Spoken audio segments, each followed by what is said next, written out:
Sa ciljem da se što više deluje preventivno u borbi protiv trgovine ljudima, u Kragujevcu je osnovana lokalna mreža koju čine institucije iz oblasti zdravstva, prosvete, socijalne politike, pravosuđa kao i nevladine organizacije.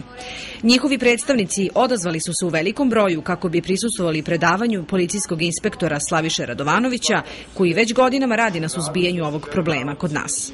On je ukazao na glavne uzroke i posljedice kao i na koji način sprečiti trgovinu ljudima.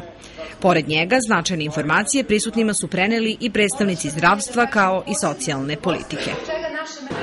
Ove nedelje počinju aktivnosti u okviru akcije koja je predviđena samim memorandumom o saradnji.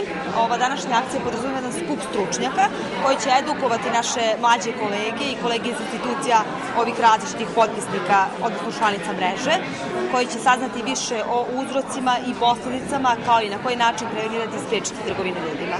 Tokom ovog meseca, kroz međusektorsku saradnju, raznim edukacijama i aktivnostima, članice mreže delovaće preventivno kako bi što više upozorili na ovaj problem koji postoji i u našem okruženju.